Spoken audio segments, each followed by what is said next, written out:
제가 보기에 치매가 되기 쉬운 사람 중에 제일 중요한 거는 하고 군중 심리 속으로 들어가는 사람이 제일 위험해요.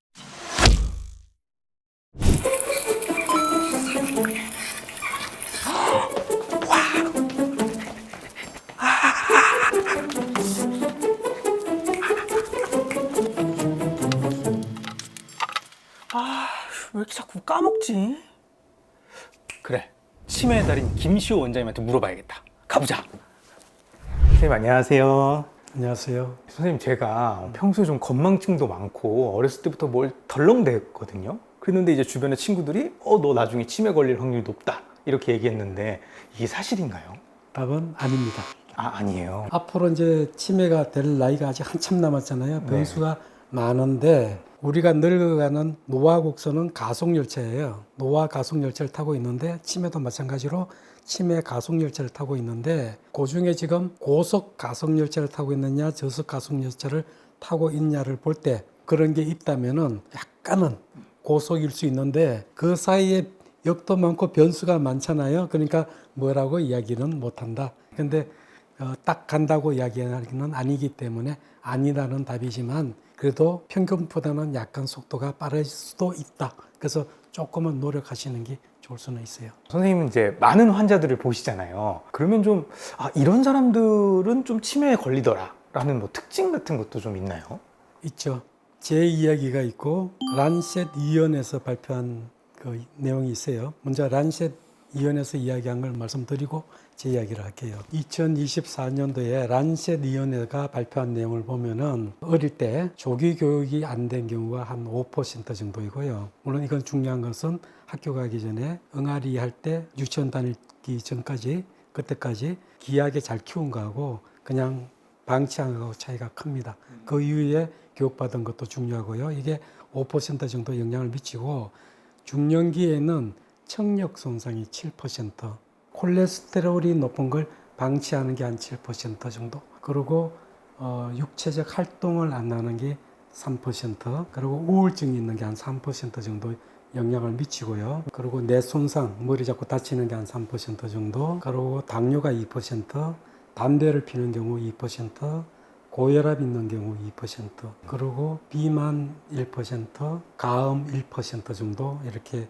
치매 발병 요인이 되고요. 나이를 드셔서는 제일 중요한 게 뭐냐면은 사회적 고립, 누가 같이 컨택 안 하게 되면 한 5% 정도, 그리고 이 공해가 한 3% 정도, 그리고 시력 손상이 한 2% 정도의 치매 발병 요인이 된다고 그래요. 이런 사람들은 치매가 될 확률이 45% 정도 높겠죠. 요거는 이제 란셋위원회에서 한 학문적인 이야기고 제가 보기에 치매가 되기 쉬운 사람 중에 제일 중요한 거는 내 나이에는 다 그래 하고 군중 심리 속으로 들어가는 사람이 제일 위험해요.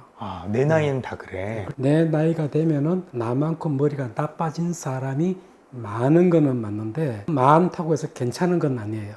내 평균 수명 나이에 되면은 반은 이미 죽었잖아요. 반은 살아있는데 그 중에 친구들하고 비슷하다면 내가 어떻게 되겠어요?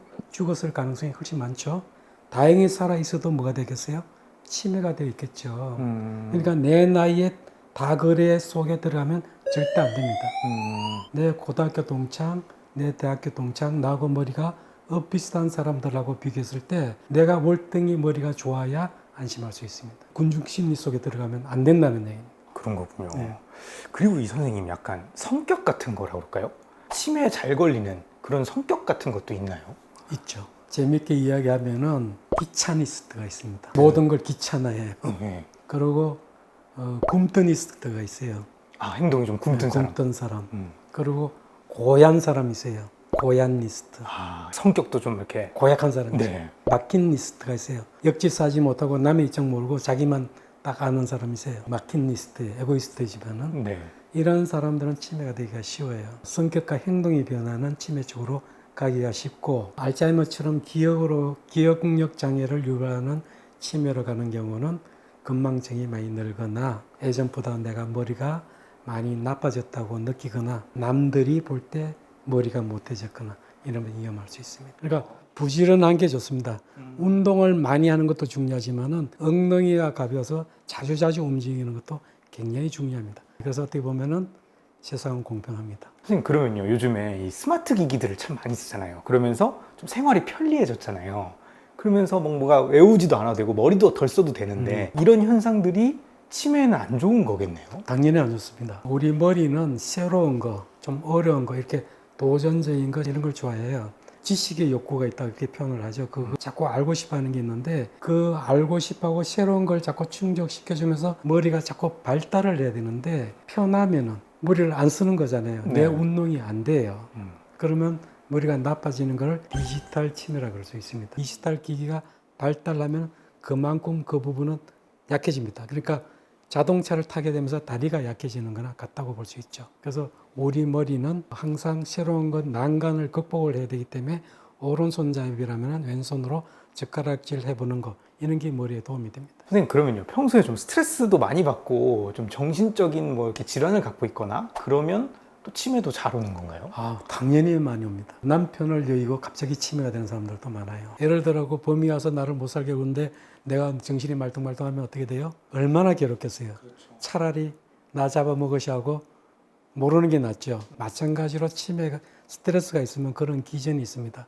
세포가 빨리 망가지는 게 있는데 스트레스를 만병의 근원이라 그러잖아요. 스트레스를 받으면은 교감신경이 용을 써야 되기 때문에 흥분을 해요. 그러면은 물론 스트레스 호르몬도 많이 나오지만은 사이토카인이라는 염증을 일으키는 물질이 많이 나오고 카테콜아민이라고 용을 쓰는 호르몬이 많이 나오고 그래요. 그러면은 교감신경이 흥분되면서 그렇게 되기도 하고 또 한 가지가 있는데 인슐린 저항성이 커져요. 인슐린 저항성이 커지면은 혈당이 높아지면서 대사증후군이 오고 만병이 올 수 있는 바탕이 될 수 있어요. 그리고 사이토카인이라는 염증 물질이 나오면은 미세 염증을 일으켜 가지고 내 몸이 만성 염증으로 빠질 수 있기 때문에 나쁜 거고요. 그리고 카테콜아민 자체는 혈관을 수축시키기 때문에 어떤 부위는 피가 잘 통하고 또 어떤 부위는 피가 잘 안 통할 수 있어요. 그래서 혈액순환 장애를 일으킬 수 있는 거.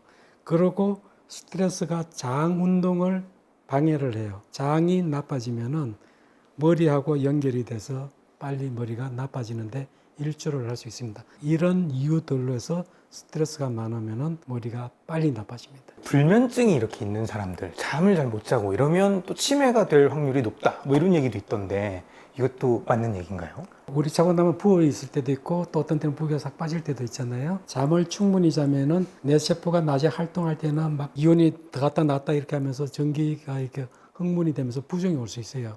이게 잘 때 이렇게 전기적 흥분이 조절되면서 부종이 가라앉아요. 그러면은 머리에는 임파관이 없는데 혈관 사이에 틈새가 생겨요. 그러면 거기를 통해서 뇌척수에게 들어왔다 나왔다 하면서 찌꺼기, 베타 아밀로이드, 독소 이런 거를 씻어 나가요. 그렇게 할 수 있는 게 하나고 두 번째는 잠자는 동안에 전기적 흥분이 정리가 돼서 충분히 자고 나면 머리가 개운한데 덜 자고 나면 머리가 개운하지 않는 것은 머리가 전기적 흥분이 정리가 안 되고 리셋이 안 된 거예요. 그런 상태로 자꾸 몰고 가면은 뇌가 피로해지고 머리가 빨리 나빠질 수 있습니다. 그럼 선생님이 좀 추천하시는 뭐 수면 시간 이런 것도 있나요? 너무 자도 머리가 나빠지고 너무 안 자도 머리가 나빠져요. 너무 자면은 머리를 안 쓰는 게 되죠. 그러니까 머리를 안 쓰면은 용불용설에서 불용설로 나빠지는 거고 너무 쓰면은 지금 말씀드린 것처럼 찌꺼기가 안 없어지고 찌꺼기가 많이 만들어지고 전기적 흥분이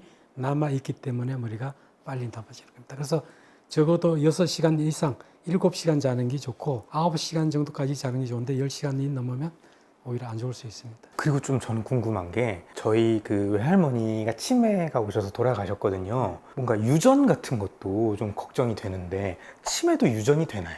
통계적으로는 치매의 유전병은 1%라고 돼 있어요. 그리고 20% 정도는 아포, 이포 유전인자라고 있어요. 그거하고 관련이 있는 65세 이후에 치매 오는데 조금 영향을 미치는 그런 유전적 경향이 있는 거고 한 20% 정도는 밝혀지지 않았지만은 유전적인 영향을 받지 않을까. 합해서 많이 보면 40% 정도는 유전적인 영향을 받는데 유전병인 거는 1%가 안 된다는 얘기죠. 근데 요거는 이제 알츠하이머 치매를 기준으로 한 면이 있고 대부분 혈관 치매는 유전이 안 되는데 유전되는 혈관 치매가 두 가지가 있어요. 열성으로 유전되는 게 있고 우성으로 되는 게 있어요. 우성으로 유전되는 거는 카다실이라 그러고 열성으로 유전되는 것은 카라실이라 그래요. 제주도 지방에 카다실이 좀 있다고 그래요. 그러나 대부분 치매는 유전과 관계없이 발생하는데요. 이걸 알기 쉽게 이해를 하면은 타이어에 비교해 볼 때 우리가 A급 타이어로 태어나고 B급, C급, D급, E급, F급이 있다고 보죠. F는 불량품이니까 아니고 E급은 재생 타이어. E급으로 태어난 정말 좋은 타이어라도 태어나서 자갈바퀴 비포장도로만 달리면 오프로드를 달리면 금방 망가지죠. 그렇죠. 생활 습관을 잘못하면 아무리 유전적으로 잘 태어나도 치매가 빨리 올 수 있고요. D급으로 재생 타이어로 타고 난데도 아스팔트 길로 얌전하게 달리면 보정 기간이 5km였는데 7km, 8km 탈 수 있는 거죠. 그거와 똑같습니다. 그러면 어떻게 보면 좀 선천적인 것보다는 후천적인 것들이 면이 훨씬 더 영향을 많이 받습니다. 제가 어렸을 때 이제 학교에서 이제 선생님들이 이제 애들 머리를 이렇게 때리면 좀 반항하는 애들이 선생님 이러면 저 나중에 치매 걸려요 뭐 이렇게 하거든요. 이거 사실인가요? 나빠지는 걸 뭐 사진을 찍거나 뭐 검사해서 데이터를 뽑아낼 수는 없지만은 그런 게 누적이 되면 머리가 나빠지는 건 분명합니다. 첫 번째, 선생님한테 머리 맞는 거는 그 자체로 머리에 충격도 가지만은 스트레스가 되죠. 그러니까 더 나쁘겠죠, 그거는. 그거 말고 스트레스 요인이 아닌 단순한 물리적으로 머리에 충격이 많이 가는 복서들이 자꾸 머리에 충격을 받으면은 뇌 손상이 되고 전쟁터에서도 물론 그럴 수도 있고 이런 걸로 인해서 치매가 될 확률이 3%만큼은 올라간다고 되어 있습니다. 공장을 돌리는데 그 공장에 번개가 꽂히거나 태풍이 불어서 날아가거나 지진이 오면 어떻게 되겠어요? 공장이 다 부서지겠죠. 그게 바로 뭐냐면은 술을 먹거나 담배를 피거나 나쁜 물질을 마약이나 이런 걸 흡입해서 화학적인 물질이 뇌를 손상시킬 수도 있어요. 그리고 방금 이야기한 것처럼 권투 선수가 자꾸 맞거나 또는 교통사고를 당하거나 낙상을 해서 머리를 다치는 것은 물리적인 뇌 손상이 되죠. 그러니까 머리의 화학적인 뇌 손상, 물리적 뇌 손상은 우리 집이 폭격 맞는 것 같아요. 그러니까 그런 것도 주의를 해야 되는 겁니다. 술을 좀 많이 먹으면 이제 말 그대로 이제 필름이 끊긴다라고 하잖아요.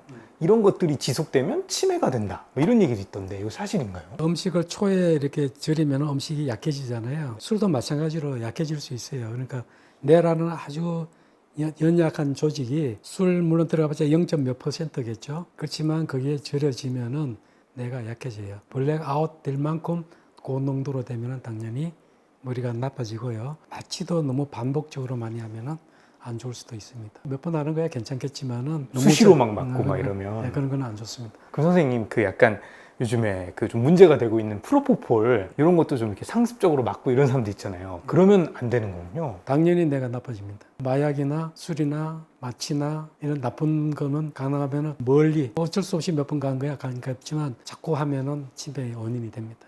그렇군요. 아 이거 저 뭐 내시경 할 때도 비수면으로 해야겠네요. 비수면에도 그렇게 힘들지 않아요. 아 그래요?